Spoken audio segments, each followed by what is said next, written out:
thoughts on it. We're also, just to update you if you're just joining the program, California National Guard members who have re-enlisted to serve in specific combat assignments, based at least in part on the offer of a bonus some 10 years ago or more, are now being required to pay those bonuses back, notwithstanding the passage of time, notwithstanding the fact that it was a binding contract in which they entered and met their end of the deal. So it's got many people, myself included, upset, and you never know who's going to be listening to the program. Very happy to have Congressman John Garamendi join us this afternoon. Congressman, thank you, sir. Welcome to the conversation. I appreciate you're joining us. Well, I was listening to you as I was driving down the Interstate 5, and I said, let's get on this radio and talk about some of the things that are going on that actually can be done. Good. You're absolutely correct. Your show, you couldn't be more accurate. It's an outrage. We're encouraged, and they were solicited, and we needed in Iraq and Afghanistan. Yeah. We needed these people. They had multiple deployments, and they were asked to re-enlist because they were needed, and they answered the call. They answered the call. Specific skill sets, yeah. And going in, I mean, this is the dreaded service, right? This is the part of the military that's the most costly, the most agonizing, most likely to require tremendous sacrifice. Well, in fact, there were many sacrifices. First, leaving home, multiple deployments, and leaving the family behind, and in many cases, losing their businesses when they gone. And more than a few, in fact, many, were seriously wounded, bringing home all of the injuries that occur in war, and some did not return home at all. And now to face this, it is just simply an outrage that they're responsible for a bureaucratic screw-up that others made is just not right, and it won't happen. I am absolutely convinced this is not going to happen. So how will it be resolved? Well, it's a law that's making the problem. It's a law that can change the problem. Right. I'm in the business of making laws, as are my colleagues on the House Armed Services Committee.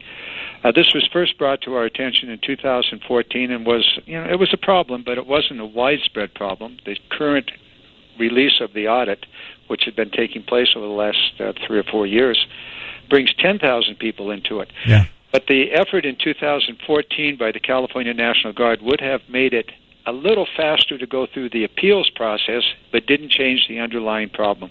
So we're going to change the underlying problem in 2 steps.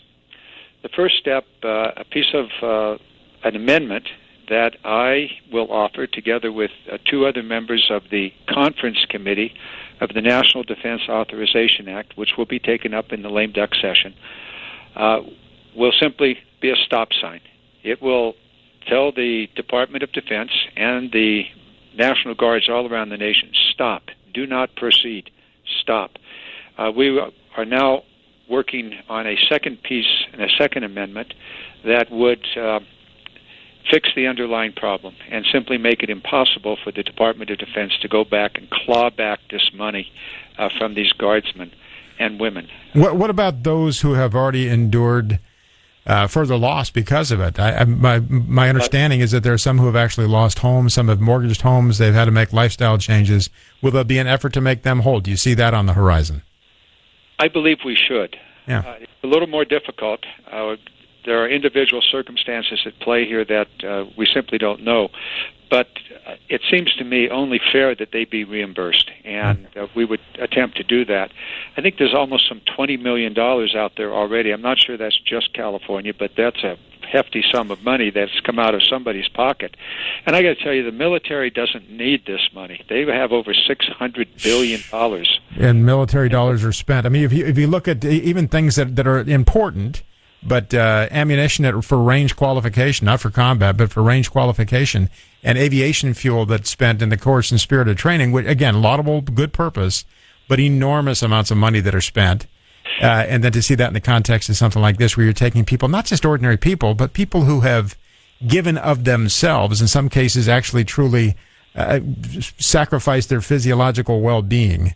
Exactly right. It's so wrong, so wrong. It's so wrong, and it doesn't have to happen. And the nation does not need to take money from these people to meet the multiple requirements that we have in the military and beyond.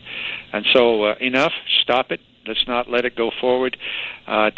Loretta Sanchez and Mark Takano, my colleagues on the House Armed Services Committee, both from California, will be working with me on this legislation. I suspect that we'll have 53 Californians, Democrat and Republican, all behind this legislation. I would hope so. Yeah, it should transcend any ideological or political line. Absolutely. And just it's an opportunity to do good, to do the right thing. So, Congressman, it's great to hear from you. I always appreciate hearing from you. And I'm thrilled to find out that you're a regular listener. So that's take care and thank you. You have a great one. Bye-bye. Yeah, I think that's